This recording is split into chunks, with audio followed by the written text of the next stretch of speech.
Hi, Goddess of Love here again. Kamusta kayo dyan mga goddess ko? So, another reading tayo today for you all signs, no? So, tignan natin, no? Ano yung mga wish na mag-grant na, no? Malapit ng mag-grant, no? Sa inyo, mga goddesses ko, no? Tignan natin, no? Yung mga pinagpaguran ninyo or yung mga minamanifest ninyo, no? Mga goddesses ko na malapit na ninyong makuha, no? Nagkakaroon na ng bunga, no? Kung ano man ito, no? Tignan natin, no? Mga goddesses ko, all signs. But before that, no? Again, available pa rin, no? Available na sa ating Shopee store. Ang link nandyan sa ating description below, ang ating mga evil eye bracelets, no? Ang ating, classy charm, evil eye charm bracelets, no? Ito yan. Kung makikita nyo. So, limited lang yan, no? May mga nag-order na kasi sa akin. Kaya, konti na lang yung natira. No? Kaya, limited lang yung ginawa natin. Kasi, konti lang talaga yung nakakakuha. Hindi ako gumagawa ng marami talaga. So, ayan. So, napakaganda ng natin, no? High quality yung ating mga Evil Eye Charm Bracelets, no? Ayan. Available sa ating Shopee store. No, ang link again nandyan sa description below, no, kung makikita niyo. Ayan siya. No, perfect yan na for everyday. No, you have protection. So inspired, no, inspired by the ancient goddesses yan, no, yung mga symbols ng evil eye dyan. No. And then ito pa. So yan, konti na lang yung natitira niyan. And this one, ito naman yung all-in-one prosperity charm bracelets natin. Ito yung ating red, no, edition, no. Isa na lang to, no. Dalawa pa pala to, no. Dalawa na lang yung natitira nito. No, and then ito naman yung suot-suot ko, yung gold naman na version ng ating all-in-one prosperity charm bracelet, no? And of course, yung ating mga crystal bracelets, no, available pa rin yan sa ating Shopee store again, no? Ito yung suot-suot ko yung Fairness crystal bracelets, no? This one. And then ito naman yung healing crystal bracelets natin, no? And then the Evil Eye crystal bracelet. Again, yung mga link niya na mga guys. So ito pala yung isa. So, dalawa na lang kasi talaga yung natitira niyan. So, and this one naman, yung ating all-in-one crystal bracelet, no? All-in-one prosperity crystal bracelets din, no? And, of course, alam niyo na rin, yung ating all-in-one scented candle and the Fairness scented candle, no?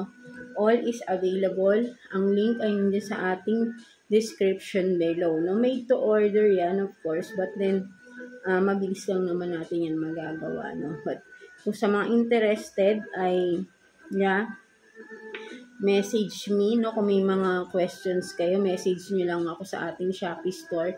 Sa mga gustong mag-avail, no? Mag-purchase, bibigyan ko kayo ng 20% discount, no? Sa any item, no? Basta, sabihin nyo lang na napanood nyo ko ngayong March, ano ba ngayon? 25. Sorry, tignan natin ang date. 25. No, March 25, napanood nyo kamo ako na I will give 20% discount, no, sa mga gusto mag-purchase. No, basta message nyo lang ako sa ating Shopee store. No, and sa mga personal, gustong magpabook ng inyong mga personal readings, no, ay message me sa ating FB page so we can schedule your video call, no, mga goddesses ko, no. So, so let's see, no, again, ano yung mga malapit na ninyong makuha ng mga wishes ninyo, mga manifestations ninyo na malapit nyo nang makuha, no, mga goddesses ko, no. So, let's start with you. Wait lang. So, ayun nga, no. So, tingnan naman natin, Pisces. Kamusta kayo dyan, mga Pisces natin? No? Let's see ano yung wish granted, no, sa inyo, mga Pisces, no? Finally, no? Finally, makukuha nyo na, no? Mga manifestations ninyo, Pisces natin, no? So, let's see Kuha tayo ng 3 cards for you, Pisces. What's the universe na igagrant na sa inyo, no, mga Pisces natin? Let's see. For Pisces.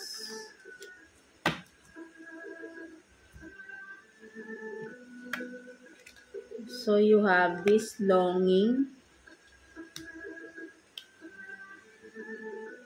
the artist, and then adoration. No, so nakikita ko rito with the longing here. No, nakikita ko no parang katulad kay hindi ko matandaan kanina kung kanino ba 'yon. No, nakikita ko rito you are longing for something new, no, na pagbabago sa buhay mo, no. So ibibigay na 'yun sa iyo ni universe, no. Kasi matagal mo na tong inaasam-asam tong pagbabago na to sa buhay mo, no. Yung nakikita ko rito katulad ng explanation ko kanina, no, yung ibon gusto niya sumakay dito sa Ferris wheel, no? But then, di ba, bakit siya sasakay if nakakalipad naman siya, right? No? So, but then pwede naman, di ba? Basta nakasteady lang siya doon, no? Habang umiikot, no? So, parang nakikita ko rito, pwede rin sabihin natin may phobia, no? May phobia siya sa, di ba? Halimbawa, di ba, ang mga hayop naman, di ba, sa mga pag-travel nga, di ba? Or sa mga pag nasasakyan, depende nahihilo, ganyan, no? But then, this bird is wish to ride on this, di ba? Ferris wheel, but afraid siya, no? Baka, di ba? Baka mahilo siya or what, no? So, but then, this bird is longing, di ba? Gusto niya, no? So, nakikita ko rito, no? Basta alisin mo lang yung takot mo, no? Maging yung perseverance mo, no? Patatagin mo, maging mas matatag ka lang sa mga dapat mong haharapin, no ba? Kasi kung ano naman itong mga ginugusto natin sa buhay, Pisces, di ba? Hindi naman natin, di ba, sa future pa yan, may mga gusto ka, ninanais ka. No, hindi natin malalaman kung hindi natin susubukang gawin. Itupad, no? Or sabihin natin gawin step by step. Wala namang instant, right? No? So, and then with the step by step, no, bawat hakbang mo, may obstacles dyan, di ba? So, don't be afraid of the obstacles, di ba? Kasi kung gusto mong makuha yung isang bagay, if you are longing for whatever is this, no, kailangan determinado ka talaga, di ba? So, sinasabi sa iyo dito ni universe, para makuha mo, no, kung may delays man, no, kailangan maging matapang ka. No, kasi nag-aalangan ka no. So, ayun yung nakikita ko rito, Pisces. Parang, you are doubting yourself, no. Parang, hindi mo alam, baka, parang sinasabi mo, baka pag ginawa ko to, walang mangyari. Hindi maging maganda yung resulta. But, kailangan, ready ka sa consequence, di ba? Wala namang, but then, mas fulfilling kung gagawin mo, di ba? Diba? Hindi mo makikita yung resulta kung hindi ka magsisimula. Diba? Something like that, diba?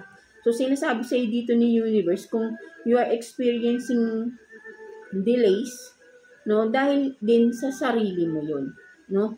Sinasabi sa'yo, kaya hindi pa nag-grant, no, for some of you.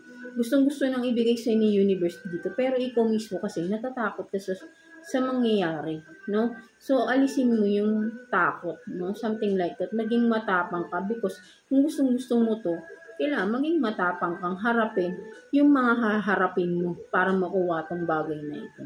Right? Mga Pisces natin. So, ayun yung nakikita ko dyan.